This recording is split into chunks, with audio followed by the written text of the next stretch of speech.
Hello everyone and welcome to Three Vertical Dots.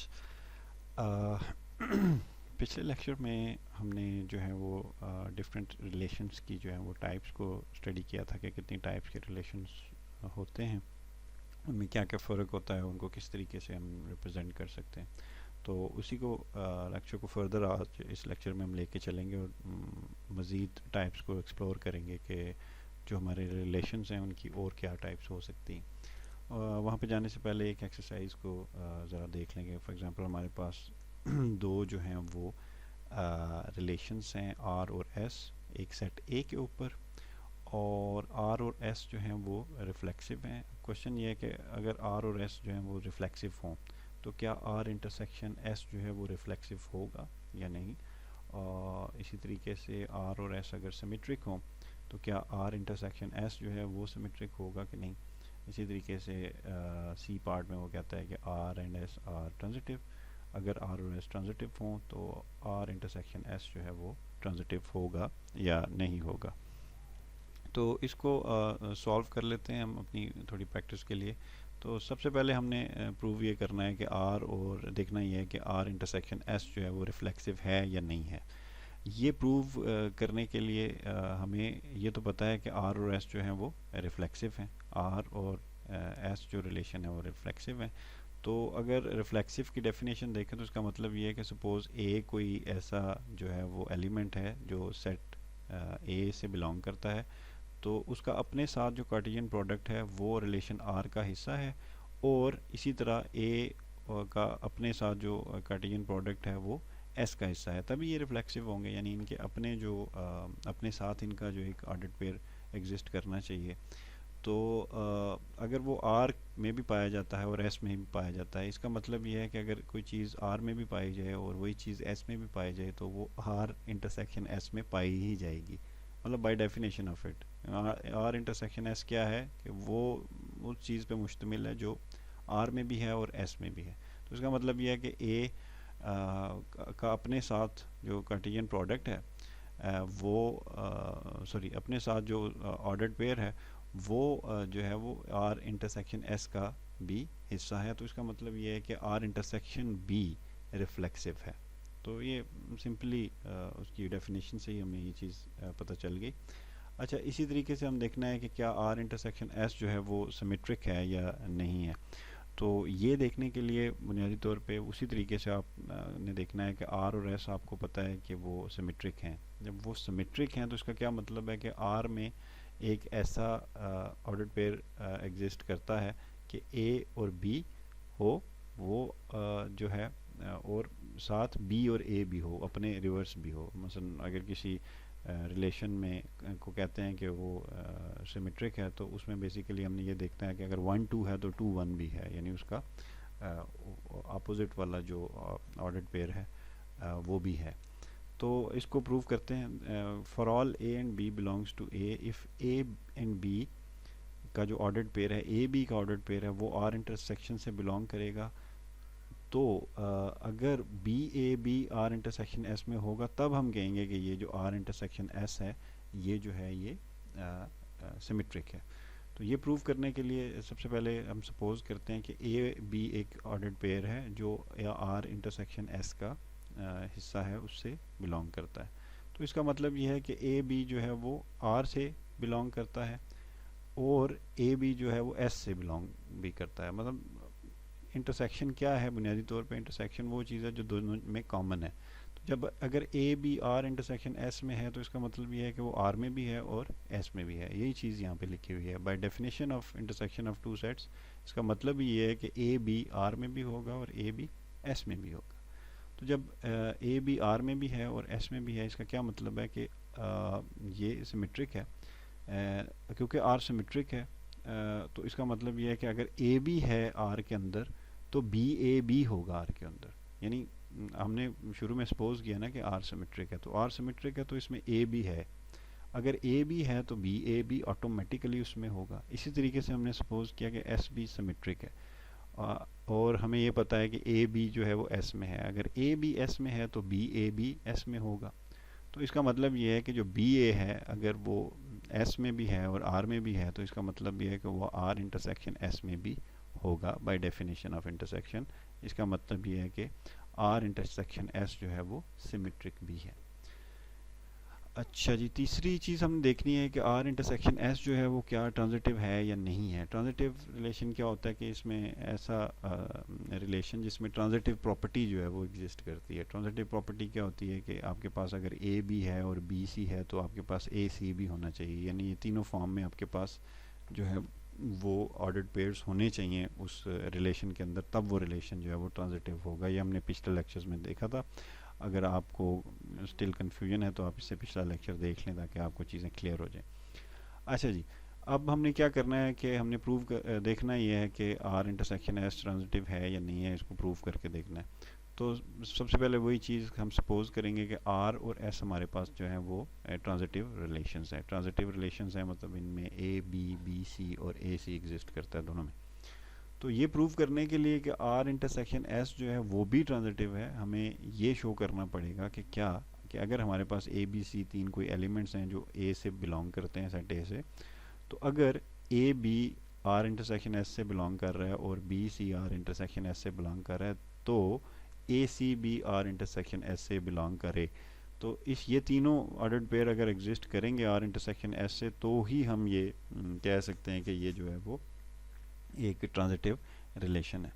तो suppose हमारे पास A B जो है वो बिलोंग करता है आर इंटरसेक्शन एस से और बी सी बिलोंग करता है आर इंटरसेक्शन एस से, और हमने देखना ये कि क्या ए सी करता है कि नहीं। अगर A B R intersection S से बिलोंग करता है तो इसका मतलब ये है कि ये आर से भी बिलोंग करता है और एस से भी। क्यों? क्योंकि इंटरसेक्शन का मतलब भी यही होता है।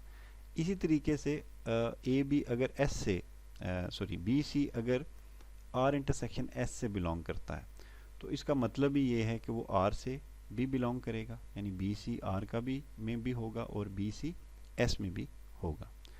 तो क्योंकि हमें पता है कि आर जो है वो ट्रांजिटिव है और एस भी ट्रांजिटिव है, तो अगर आर ट्रांजिटिव है और उसमें ए बी भी है और बी सी भी है, तो इसका मतलब है अगर वो ट्रांजिटिव है तो उसमें ए सी भी होगा। ठीक हो गया जी। तो अगर उसमें ए सी है तभी वो ट्रांजिटिव है। इसी तरीके से एस में अगर ए बी है और बी सी है तो एस और एस ट्रांजिटिव है, तो इसका मतलब यह है कि एस में ए सी भी होगा। तो अगर एस में ए सी है और आर में भी ए सी है तो ऑटोमेटिकली वो आर इंटरसेक्शन एस में भी होगा। तो इसका मतलब ये है कि आर इंटरसेक्शन एस जो है वो भी ट्रांजिटिव है। तो ये डिफरेंट तरीके होते हैं आपको जो है वो कोई भी थ्योरम प्रूव करने के, किसी चीज़ की रिफ्लेक्सी एबिलिटी या उसमें किसी रिलेशन को देखने के लिए क्या वो रिफ्लेक्सिव है या नहीं है, वो सिमेट्रिक है या नहीं है, या वो ट्रांजिटिव है या नहीं है। इसी तरीके से आपके पास एक एग्जांपल है, इस एग्जांपल के ज़रिए आप देख सकते हैं कि आपको गिवन जो कोई सेट्स हैं उनके मुताबिक आप जो आर यूनियन एस है वो ट्रांजिटिव है या नहीं है। तो ये आप ट्राई कर सकते हैं इस एग्जांपल को। हम बात करेंगे अब रिफ्लेक्सिव रिलेशंस की। जिस तरह हमने रिफ्लेक्सिव रिलेशंस देखे थे, इसी तरीके से हमारे पास एक टाइप होती है रिलेशंस की जिसको इररिफ्लेक्सिव कहा जाता है। अब रिफ्लेक्सिव क्या थे कि ऐसे रिलेशनशिप जिनमें हर जो एलिमेंट है उसका अपने साथ ऑर्डर्ड पेयर एग्जिस्ट करे। अगर कोई ऐसा रिलेशन है जिसमें अपने साथ उसका ऑर्डर्ड पेयर एग्जिस्ट कर रहा है तो इसका मतलब ये है कि वो एक रिफ्लेक्सिव रिलेशन है। तो अगर वो रिफ्लेक्सिव की तो हमें समझ है, तो ये इररिफ्लेक्सिव क्या चीज़ है। तो इररिफ्लेक्सिव क्या है कि R is irreflexive if and only if for all A belongs to A is does not belong to R, यानी ए जो है वो यानी वो आर का हिस्सा ना हो तब उसको हम जो है वो इररिफ्लेक्सिव रिलेशन कहेंगे। मिसाल के तौर पे इसका मतलब यह है कि R is irreflexive if no element in A is related to itself by R, यानी आपके पास कोई एक भी एलिमेंट ऐसा ना हो जिसका अपने साथ कोई पेयर बनता हो, यानी एक होगा तो वो इररिफ्लेक्सिव नहीं होगा आपका रिलेशन। तो कोई एक भी ऐसा आपके पास जो है वो ऑर्डर्ड पेयर ना हो किसी भी एलिमेंट का अपने साथ, अगर ऑर्डर्ड पेयर ना हो तो इसका मतलब ये है कि वो रिफ्लेक्सिव वो इररिफ्लेक्सिव है। अच्छा, ये यहाँ पे एक चीज़ समझने की ज़रूरत है कि आपके पास बुनियादी तौर पे तीन चीज़ें बन जाएंगी। एक है रिफ्लेक्सिव, एक है इररिफ्लेक्सिव, और एक तीसरी चीज़ भी एग्जिस्ट करेगी, वो मैं थोड़ी देर बाद आपसे डिस्कस करूँगा कि वो क्या है। ठीक है जी, तो वो हम देखते हैं कि वो ये क्या चीज़ें हैं। तो सपोज़ आपके पास जो है वो एक सेट है ए, जिसमें 1 2 3 4 ये चार जो है वो एलिमेंट्स हैं।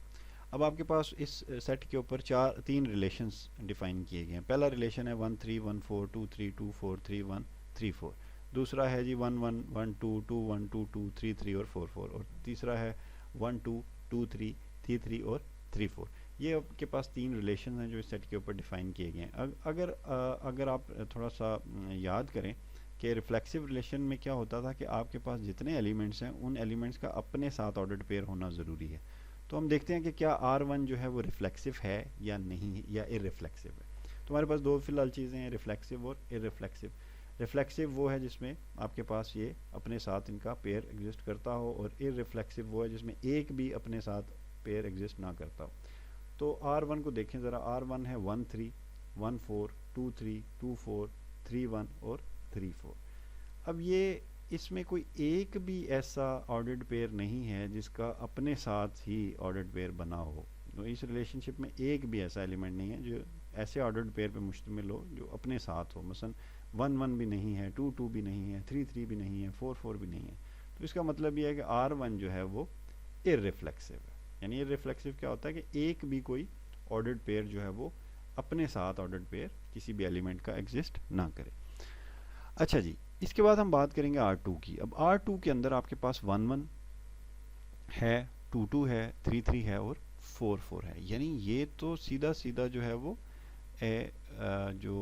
ये रिलेशन है ये इररिफ्लेक्सिव नहीं है। ये हो ही नहीं सकता है रिफ्लेक्सिव, बल्कि ये रिफ्लेक्सिव रिलेशनशिप है। ठीक है, तो R2 is not a reflexive. अच्छा जी, क्यों? क्योंकि since all elements of A are related to themselves in R2 में हर एलिमेंट जो है वो अपने साथ उसका एक ऑर्डर्ड पेयर एग्जिस्ट करते हुए हमारे पास आ गया है। ठीक है, अब बात करेंगे हम R3 की। R3 थोड़ा सा इंटरेस्टिंग है, इसको ज़रा गौर से देखिएगा। R3 में आपके पास 1 2 2 3 3 3 और 3 4 है। यानी आपके पास सिर्फ 3 3 के अलावा सिर्फ 3 3 ऐसा आपके पास है एक ऑर्डर्ड पेयर जो जिसका अपने साथ एक पेयर बना हुआ है। अदरवाइज और आपके पास 1 1 भी नहीं है, 2 2 भी नहीं है और 4 4 भी नहीं है। तो R3 इज नॉट रिफ्लेक्सिव। ये रिफ्लेक्सिव तो नहीं है, सॉरी इररिफ्लेक्सिव तो नहीं है। इररिफ्लेक्सिव क्यों नहीं है? क्योंकि इररिफ्लेक्सिव होने के लिए शर्त यह है कि एक भी ऐसा एलिमेंट अपने साथ ऑर्डर्ड पेयर वाला एग्जिस्ट ना करता हो। तो एक तो करता है, 3 3 तो हमारे पास करता है। अब 3 3 करता है, इसका मतलब है ये इररिफ्लेक्सिव नहीं है। लेकिन क्या अगर ये इररिफ्लेक्सिव नहीं है तो क्या ये रिफ्लेक्सिव है? जी, ये रिफ्लेक्सिव भी नहीं है। क्यों? क्योंकि रिफ्लेक्सिव होने के लिए इसके अंदर सारे एलिमेंट्स का अपने साथ एक सेम ऑर्डर्ड पेयर एग्जिस्ट करना ज़रूरी है। यानी आपके पास 1 1 भी होना चाहिए, 2 2 भी होना चाहिए, 3 3 तो है ही है, और 4 4 भी होना चाहिए, तब ये रिफ्लेक्सिव होगा। तो इसका मतलब यह है कि आपके पास बेसिकली तीन कैटेगरीज आ जाती हैं इस सिनेरियो के अंदर। एक, आपके पास कोई चीज़ रिफ्लेक्सिव होगी। ठीक है, कोई जो रिलेशन है वो रिफ्लेक्सिव हो सकता है, यानी उसके अंदर जितने एलिमेंट्स पाए जा रहे हैं उनका आपस में अपने साथ ही एक ऑर्डर्ड पेयर, एटलीस्ट एक ऑर्डर्ड पेयर एग्जिस्ट करेगा, तो वो रिफ्लेक्सिव हो गया। या वो इररिफ्लेक्सिव हो सकता है कि एक भी अपने साथ ऑर्डर्ड पेयर एग्जिस्ट नहीं कर रहा, जैसा कि ये R1 की सिचुएशन में है। और एक तीसरी चीज़ भी हो सकती है, वो ये कि एक हो जाए, सारे एलिमेंट्स का ना हो अपने साथ ऑर्डर पे, लेकिन कोई एक आ जाए। जब वो कोई एक आ जाएगा तो वो इररिफ्लेक्सिव नहीं रहेगा, लेकिन वो रिफ्लेक्सिव भी नहीं होगा, वो कोई दरमियान वाली कैफियत होगी। ठीक हो गया जी। तो इस चीज़ को समझना ज़रूरी है कि ये ज़रूरी नहीं है कि इररिफ्लेक्सिव जो है वो उल्ट है रिफ्लेक्सिव के। तो एक चीज़ अगर रिफ्लेक्सिव नहीं होगी तो इररिफ्लेक्सिव होगी, नहीं, ऐसी बात नहीं है। वो कोई दरमियान में भी लाई कर सकती है। अब इसका डायरेक्टिव ग्राफ, अगर हम डायरेक्टेड ग्राफ देखें एक रिफ्लेक्सिव रिलेशन का, तो हमेशा ये होगा कि आपके पास जितने भी ये एलिमेंट्स होंगे उनमें किसी के ऊपर अपने ऊपर लूप नहीं होगा। ये सीधी सीधी निशानी है कि कोई अपने ऊपर लूप होगा ही नहीं। अपने ऊपर लूप का मतलब ये होता है कि आपके पास ये जो है वो सेम ऑर्डर्ड पेयर आ रहा है, तो ये अपने ऊपर लूप एग्जिस्ट नहीं करेगा। सॉरी, इस डायग्राम के अंदर ये 3 लिखना मिसिंग हो गया है, मिस हुआ हुआ है 3। तो लेकिन आप समझ सकते हैं कि ये 1 है, ये 2 है और ये 3 है, और इनका अपने ऊपर लूप नहीं है। तो ये इस एग्जांपल में आपने देख लिया कि जो है वो किस तरीके से आप अपना इसका डायरेक्टेड ग्राफ बना सकते हैं। इररिफ्लेक्सिव रिलेशन के डायरेक्टेड ग्राफ में किसी भी एलिमेंट के अपने ऊपर लूप नहीं होता। ये बड़ा सीधी सी और सिंपल सी इसकी जो है वो पहचान है। इसी तरीके से अब मैट्रिक्स रिप्रेजेंटेशन की बात करें इररिफ्लेक्सिव रिलेशन की, तो वो बड़ी सिंपल सी है कि इररिफ्लेक्सिव रिलेशन में आपके जो डायगोनल है, जो आपका डायगोनल बनेगा वो बेसिकली ज़ीरो का होगा। यानी ये डायगोनल है आपका, ये इस तरह से ये डायगोनल है, तो वो सारा ज़ीरोस पे मुश्तमिल अगर होगा तो ये आपका जो रिलेशन है वो निशानी है इसकी कि ये इररिफ्लेक्सिव रिलेशन होगा। मतलब आप देखें कि आप सपोज आपके पास सेट ए है 1 2 3, उसके ऊपर एक रिलेशन बना हुआ है 1 3 2 1 2 3 और 3 2। आप क्या करें, इसको मैट्रिक्स फॉर्म में ड्रा कर लें। 1 2 3 और 1 2 3 आपने इधर लिख लिया, और इसको मैट्रिक फॉर्म में जैसे आपने ड्रा किया तो आप देखेंगे कि अगर आपके ये डायगोनल्स के ऊपर, ये डायगोनल के ऊपर अगर सारे ज़ीरोज़ आ रहे हैं तो इसका मतलब ये है कि ये जो है वो इररिफ्लेक्सिव रिलेशन है। तो ये इसकी निशानी है। इसी तरीके से आपके पास दीगर एग्जांपल्स हैं, इन एग्जांपल्स को अगर आप देख लें तो आपको मज़ीद क्लियर हो जाएगा। अच्छा जी, अब हम नेक्स्ट बात करेंगे एंटी सिमेट्रिक रिलेशन की। एंटी सिमेट्रिक रिलेशंस बुनियादी तौर पे इससे पहले हमने सिमेट्रिक रिलेशंस पढ़े थे। सिमेट्रिक रिलेशंस अगर आपको याद हो तो बाय डेफिनेशन ऐसे रिलेशंस होते थे जिनमें अगर किसी रिलेशन में ए बी पाया जाता है तो उसके अंदर बी ए बी पाया जाता हो, यानी उसका अपोजिट जो ऑर्डर्ड पेयर है वो भी उसमें पाया जाता हो, तो उसको हम सिमेट्रिक रिलेशन कहते हैं। एंटी सिमेट्रिक रिलेशंस की डेफिनेशन थोड़ी मुख्तलिफ है। एंटी सिमेट्रिक रिलेशंस ऐसे रिलेशंस होते हैं, किसी रिलेशन को हम एंटी सिमेट्रिक सिर्फ उस सूरत में कहेंगे कि अगर उसके अंदर for all A B belongs to set A, if A B belongs to R and B A belongs to R, then A is equal to B। मतलब ये थोड़ा सा इस पे गौर करने की ज़रूरत है। इसका मतलब ये है कि अगर कोई ऑर्डर्ड पेयर आपके पास A B की फॉर्म में है और वो R से में पाया जाता है और B A B R में पाया जाता है, तो ज़रूरी है कि A और B बराबर हों।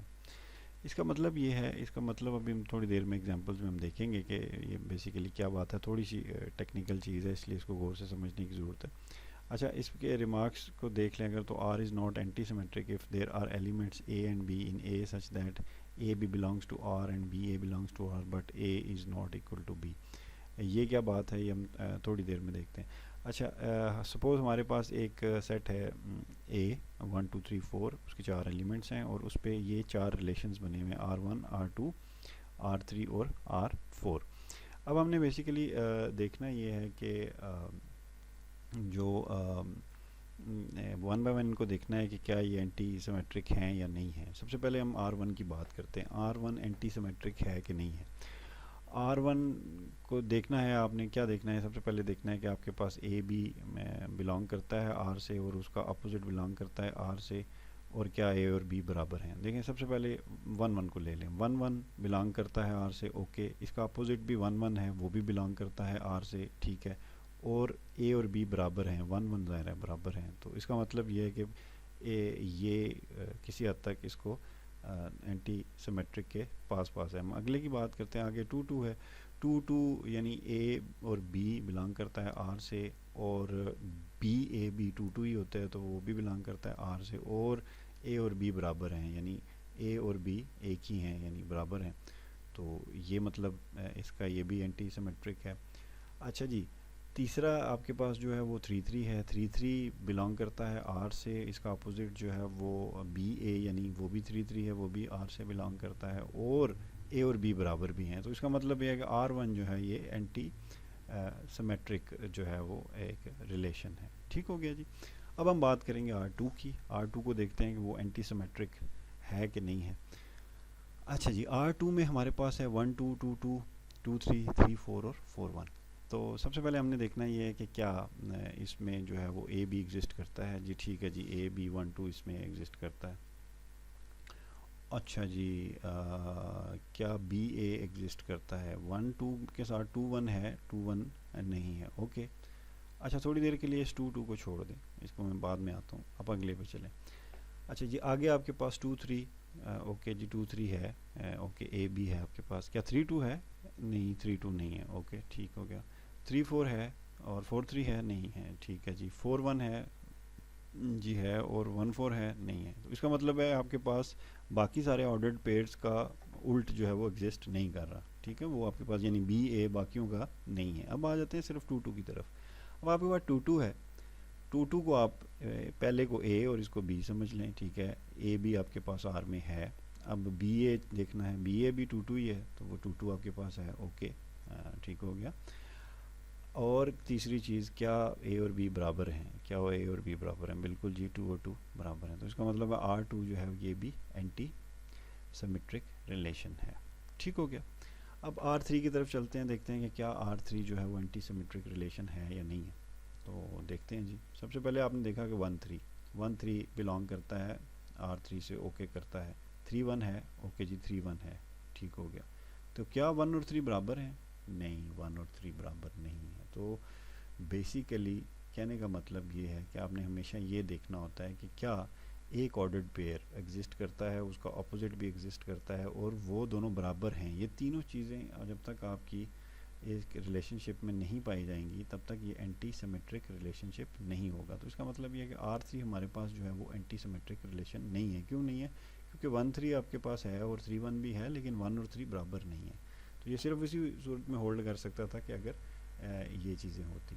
ठीक है, अगर थोड़ी देर के लिए आप सपोज कर लें 1 3 वाले पेयर को छोड़ दें, 2 4 पे आ जाएं। 2 4 आपके पास है, 4 2 आपके पास है, लेकिन 4 और 2 बराबर नहीं है। इसका मतलब है ये नहीं एग्जिस्ट करता, ये एंटीसिमेट्रिक नहीं है।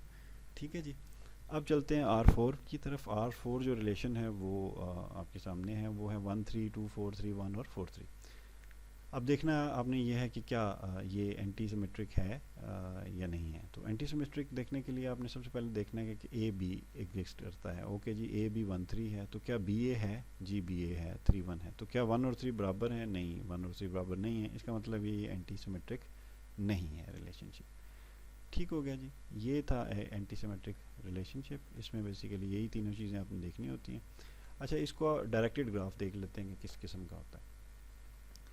अब सपोज आपके पास जो एक रिलेशन R है वो एक एंटीसिमेट्रिक रिलेशन है सेट A के ऊपर, then by definition no two distinct element of A are related to each other. तो इसका मतलब ये है कि कोई जो दो एलिमेंट्स, डिस्टिंक्ट एलिमेंट्स जो हैं वो आपस में एक दूसरे में नहीं पाए जाते होंगे। यानी अगर कोई रिलेशनशिप एंटीसिमेट्रिक है तो अगर 1 3 आपके पास डिस्टिंक्ट एलिमेंट हैं दो, 1 और 3, और 3 और 1 नहीं होगा उसमें, अगर क्योंकि 3 और 1 उसमें होगा तो जाहिर बात है वो फिर एंटीसिमेट्रिक नहीं रहेगा। अभी थोड़ी देर पहले हम यही देख के आ रहे थे कि यानी सिर्फ ए और बी जब बराबर हों, यानी 2 2 1 1 3 3 इस तरह का रिलेशन पाया जाता हो तो मतलब वो एंटीसिमेट्रिक हो सकता है। लेकिन कोई दो डिस्टिंक्ट एलिमेंट 1 और 2 हैं अगर, तो फिर 2 और 1 नहीं आएगा। अगर 2 और 1 आ जाएगा तो वो सिमेट्रिक एंटी सिमेट्रिक रिलेशन नहीं रहेगा। तो ये वही बात कर रहा है कि डायरेक्टेड ग्राफ में आप सीधा सीधा ये देखेंगे कोई जो दो डिस्टिंक्ट एलिमेंट्स हैं, मिसाल के तौर पे 1 और 2 हैं या 2 और 3 हैं, ये अगर 2 से 3 पे एरो जा रहा है तो 3 से 2 पे वापस ना जाए। इसी तरह 1 से 2 पे जा रहा है तो 2 से 1 पे ना जाए। हाँ, अपने ऊपर उसका एरो जाता रहे, वो उसका इशू नहीं है, लेकिन कोई दो डिस्टिंक्ट एलिमेंट्स का आपस में जो है इस तरह से एक दफ़ा जाने का और दूसरी दफ़ा वापस आने का एरो ना हो। ठीक है, यही बेसिकली एंटीसिमेट्रिक रिलेशन का निशानी है और उसकी पहचान है। अब मैट्रिक्स रिप्रेजेंटेशन में अगर हम देखें कि वो किस तरीके से होती है एंटीसिमेट्रिक रिलेशन की, या उसकी पहचान क्या है, तो उसमें बड़ी सिंपल सी एक वो उसने बात की है कि in matrix representation of R there is a 1 in the ith rows and jth column if the jth row and ith column contains 0 and vice versa। मतलब बात तो ये कर रहा है कि आपने बेसिकली जब भी कोई मैट्रिक्स बनाना है तो अगर 1 और 2 1 2 पे 1 2 पे 1 है तो फिर 2 1 पे 1 नहीं होगा, बल्कि 2 1 पे 0 होगा। ठीक है, मतलब उसके अपोजिट पे जो है वो 0 होगा।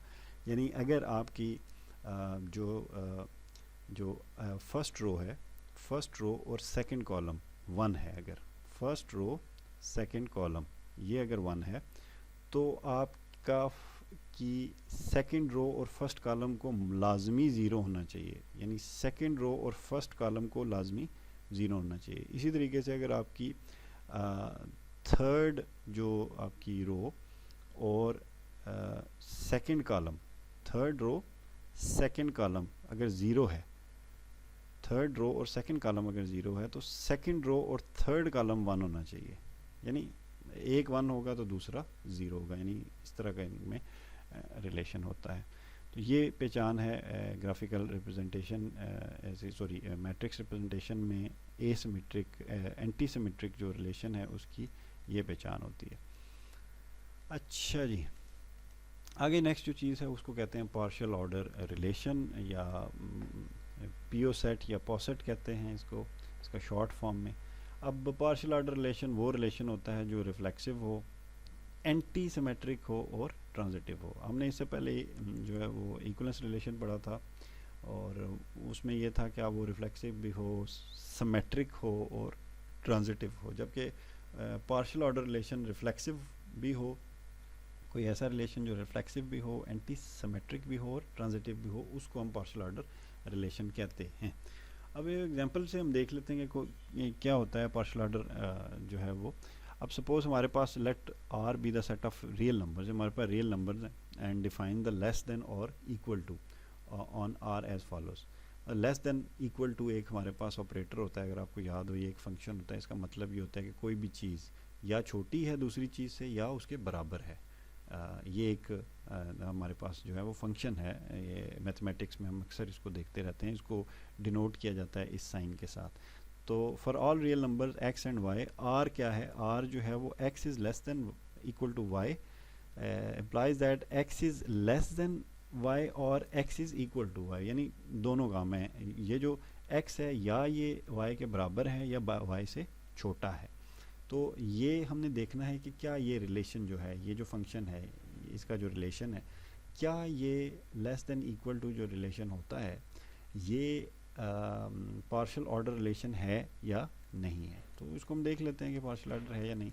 पार्शियल ऑर्डर रिलेशन किसी भी रिलेशन को होने के लिए सबसे पहले उसको रिफ्लेक्सिव होना ज़रूरी है। तो हमने देखना है कि क्या लेस देन इक्वल टू जो है वो रिफ्लेक्सिव है या नहीं है। तो रिफ्लेक्सिव बेसिकली प्रॉपर्टी क्या है, रिफ्लेक्सिव प्रॉपर्टी ये है कि आपका अपने साथ उसका पेयर जो है वो उसी उसमें बनना ज़रूरी है उस रिलेशन के ऊपर। तो फॉर एग्जांपल अगर आपका लेस देन इक्वल जो है वो रिफ्लेक्सिव है तो इसका मतलब ये है कि x जो है वो अपने या बराबर होगा या अपने से छोटा होगा for all x belongs to r। कोई भी एलिमेंट x है जो r से ताल्लुक़ रखता है तो वो या अपने बराबर होगा या अपने से छोटा होगा। तो इसका क्या मतलब है, इसका मतलब ये है कि या वो x से छोटा है या x के बराबर है, लेकिन हमें पता है कि x अपने से छोटा नहीं हो सकता, वो अपने बराबर ही होगा हमेशा। तो इसका मतलब है x is always equal to x, तो x अपने बराबर ही हमेशा होगा। तो इसका क्या मतलब है, इसका मतलब ये है कि ये इसमें ये जो रिलेशन है लेस देन इक्वल टू का, ये रिफ्लेक्सिव रिलेशन है। अच्छा जी, अब हम बात करेंगे लेस देन इक्वल की कि क्या ये एंटी सिमेट्रिक है या नहीं है। एंटी सिमेट्रिक होने के लिए आपको पता है कि तीनों चीज़ें, अभी थोड़ी देर पहले हमने डिस्कस किया कि तीनों चीज़ों का एग्जिस्ट होना ज़रूरी है।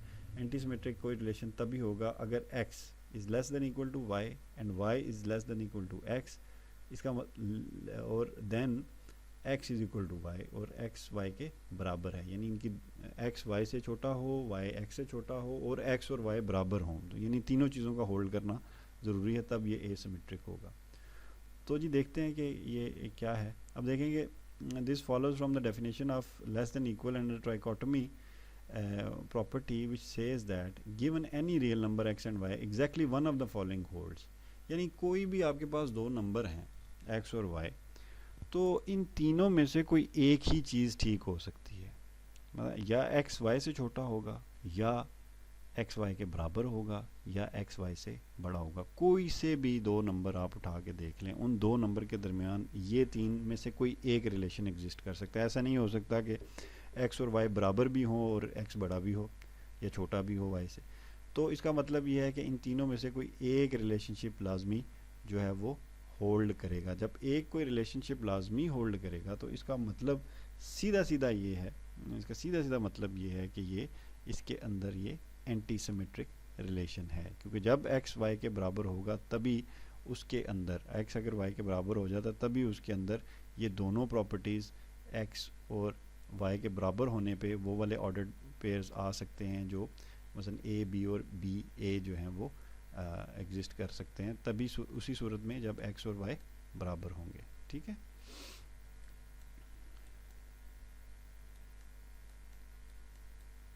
अच्छा, अब हमने देखना है कि क्या लेस देन इक्वल टू जो है वो ट्रांजिटिव है या नहीं है।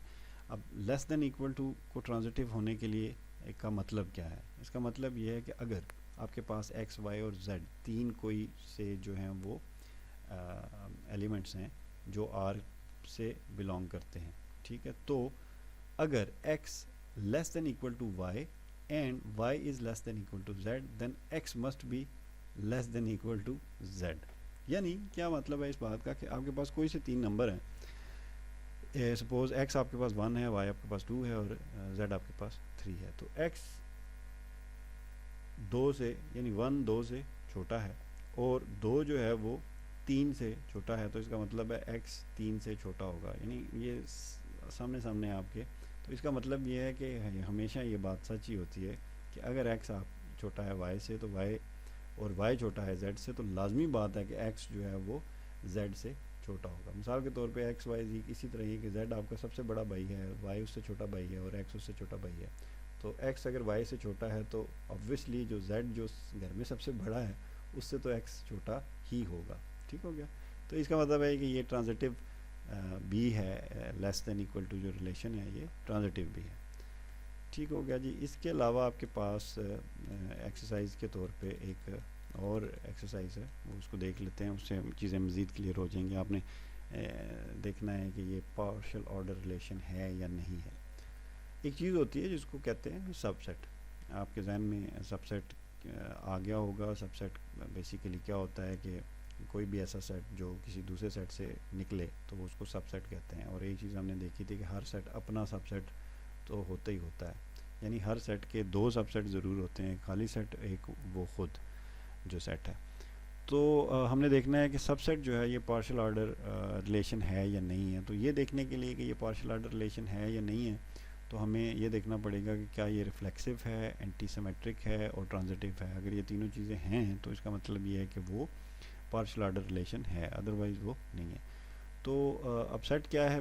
Basically for all x y belongs to power of A. एक सेट ए है जिसकी पावर है ए, उसमें एक्स सबसेट है वाई का, और for all X if X is X belongs to X then X belongs to Y. मतलब इसका ये है कि एक आपके पास सेट है जिसके अंदर जो है वो आपके सबसेट पाए जाते हैं। पावर ऑफ सेट में आपको पता है हमेशा सबसेट पाए जाते हैं किसी बड़े सेट के। तो हम देखते हैं कि ये रिफ्लेक्सिव है या नहीं है। तो सबसे पहले हमने ये देखना है कि सपोज़ x जो है वो बिलोंग करता है पावर ऑफ a से। a को सेट है जिसका पावर सेट है, पावर सेट ऑफ a से x बिलोंग करता है। Since every set is a subset of itself. अब हर सेट अपना तो सबसेट होता ही है, therefore x is the subset of x अपना सबसेट तो होगा ही होगा। अब अपना सबसेट जब वो होगा तो वो भी बिलोंग करेगा पावर ऑफ a से। इसका मतलब ये है कि जो सबसेट है वो हमेशा रिफ्लेक्सिव ही होता है। ठीक हो गया। अच्छा जी, अब देखते हैं कि क्या सबसेट जो है वो एंटी सिमेट्रिक है या नहीं है। एंटी सिमेट्रिक होने का मतलब क्या है? सपोज़ x और y आपके पास दो जो हैं वो एलिमेंट्स हैं पावर सेट a के, और सपोज़ x जो है वो सबसेट है y का और y सबसेट है x का। क्या मतलब है इस बात का? x अगर y का सबसेट है, यानी x कोई सेट है और y कोई सेट है, और x जो है वो सबसेट है y का, लेकिन y सबसेट है x का। इसका मतलब ये है कि ये दोनों इक्वल सेट हैं। ये आपको याद होगा बाय डेफिनेशन ऑफ इक्वालिटी, आपको याद होगा कि अगर कोई सेट किसी दूसरे सेट का सबसेट हो और वो दूसरा उसका सबसेट हो, तो इसका मतलब होता है कि दोनों सेट्स बराबर होते हैं। तो आप देख लें कि एक्स वाई और वाई एक्स और x इज इक्वल टू, तभी मुमकिन है, x सबसेट है y का, y सबसेट है x का, ये तभी पॉसिबल है जब x और y बराबर हों। तो ये क्या है, एंटी सिमेट्रिक है।